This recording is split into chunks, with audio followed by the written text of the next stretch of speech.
What is the primary purpose of documenting patient care? A. To record care for future use. B. To assist in caregiving and maintain legal records. C. To communicate with family members. D. To reduce paperwork. Answer B.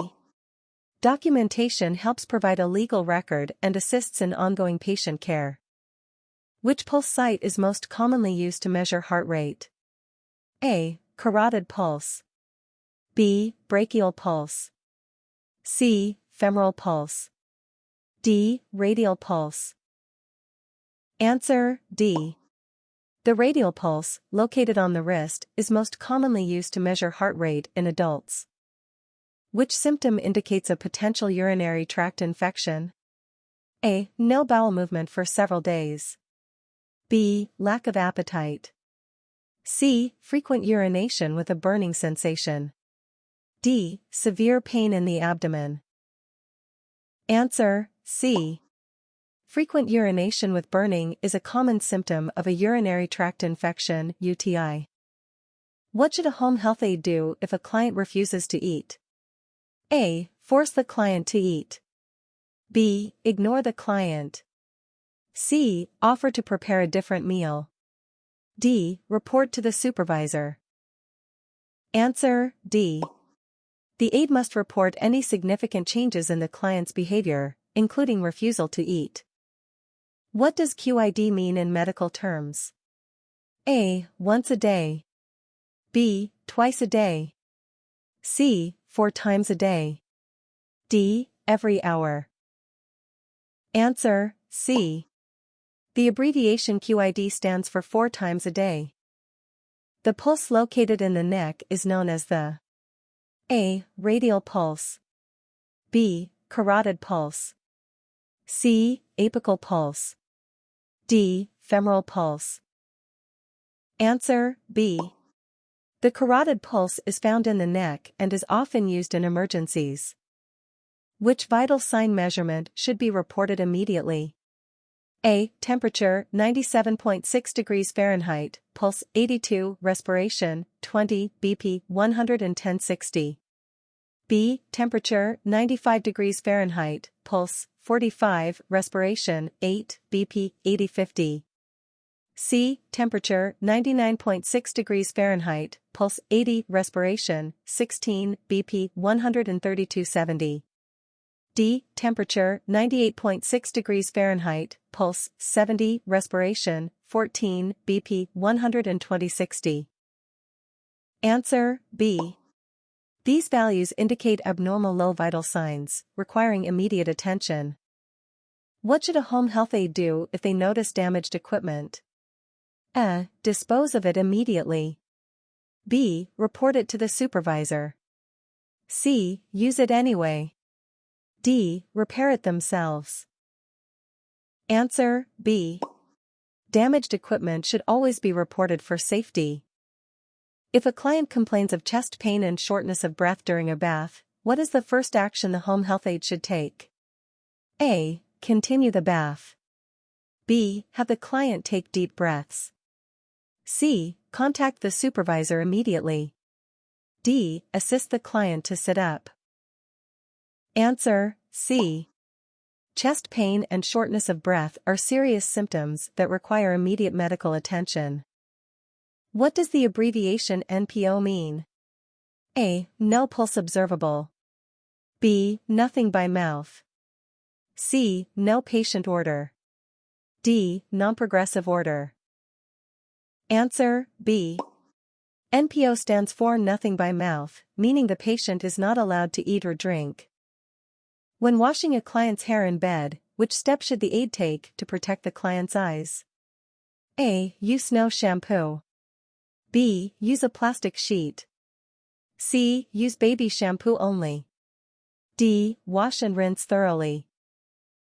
Answer B. Covering the eyes with plastic or another protective barrier ensures shampoo does not enter the eyes. A full liquid diet includes A. Milk products, clear broth, and gelatin. B. Hot dogs and hamburgers. C. Solid fruits and vegetables. D. ground food. Answer A. A full liquid diet includes liquids that may be consumed orally but excludes solid foods. If a client on a diabetic diet refuses to eat, the home health aide should A. Offer sweets. B. Report the incident to a supervisor. C. Serve the same meal later. D. Allow the client to skip the meal. Answer B. Any change in eating habits of a diabetic client should be reported. How should a client with Alzheimer's disease be approached when they seem confused? A. Speak clearly and slowly. B. Increase physical touch. C. Ignore their confusion. D. Use medical terms. Answer A. Simple and clear communication helps reduce confusion in clients with Alzheimer's disease. When recording a client's intake and output, what should be included in the output? A. Urine, food eaten, and 4 solutions. B. Bowel movements, urine, and emesis. C. Only liquids taken in. D. Solid foods. Answer B. All fluid outputs, including urine and bowel movements, must be recorded. A urinal is designed for use by A. Male clients. B. Bedridden clients. C. Elderly clients. D. Pediatric clients. Answer A.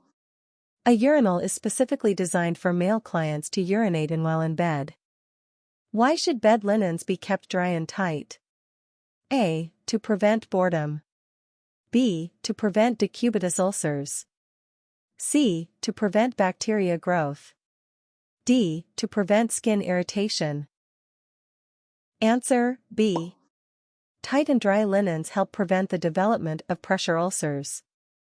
A client with diabetes should avoid which of the following foods? A. Fresh fruit. B. Carrots.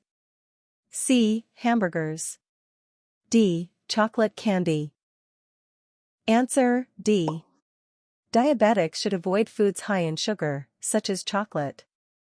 If a client is found wandering and confused, what should the home health aide do? A. Joke about their behavior. B. Leave them alone. C. Report their behavior to the supervisor. D. Call their family immediately. Answer C. Wandering and confusion may indicate a medical issue and should be reported. What should be done if a client has an open, red area on their coccyx? A. Apply alcohol to the area. B. Wash the area with soap and water. C. Report to the supervisor. D. Reposition the client every 4 hours. Answer C. Open and red areas may indicate the beginning of a pressure ulcer and should be reported immediately. Which of the following is the best way to prevent urinary tract infections in clients with catheters? A. Keep the drainage bag higher than the bladder. B. Clean the perineal area from front to back. C. Let the tubing form a U-loop below the bed. D. Clean the catheter every other night. Answer B. Cleaning from front to back helps prevent contamination of the catheter.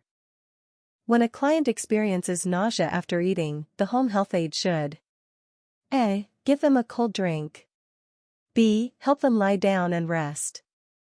C. Offer them more food. D. Stop all fluids. Answer B. Resting after meals may reduce nausea in clients who are sensitive to eating. A diabetic client who is sweating, shaking, and confused is likely experiencing A. Hyperglycemia. B. Hypoglycemia. C. Dehydration. D. Anxiety. Answer B. Sweating, shaking, and confusion are common signs of low blood sugar in diabetics. What is the most accurate method for measuring body temperature? A. Oral. B. Axillary. C. Rectal. D. Tympanic. Answer C. Rectal temperature measurement is considered the most accurate method. Which behavior might indicate a patient is in the early stages of dementia? A. Improved memory. B. Confusion and forgetfulness. C. Increased mobility. D. Heightened energy levels. Answer B. Early dementia is often characterized by confusion and memory loss. Which of the following foods would be acceptable for a client on a low-sodium diet? A. Canned vegetables. B. Fresh fruits and vegetables. C. Processed meats. D. Packaged soups. Answer B. Fresh fruits and vegetables are naturally low in sodium. A client who is on a clear liquid diet can have A. Water, tea, and clear broth. B. Milk, coffee, and soup. C. Juice, yogurt, and water. D. Pudding, soup, and coffee. Answer A. Clear liquid diets include clear fluids like water, tea, and broth. The best way to prevent accidents in the client's home is to A. Rearrange furniture regularly. B. Ensure the environment is clutter-free. C. Have the client stay in bed. D. Encourage fast movements. Answer B. A clutter-free environment helps reduce the risk of accidents such as falls. When providing perineal care to a female client, the home health aide should A. Clean from back to front. B. Clean from front to back. C. Use strong detergents. D. Avoid using water. Answer B. Cleaning from front to back reduces the risk of infection by preventing bacteria from the anal area from spreading. The Heimlich maneuver is used to A. Restart a stopped heart. B. Treat choking. C. Control bleeding. D. Prevent infections. Answer B. The Heimlich maneuver is performed to dislodge food or objects blocking a person's airway.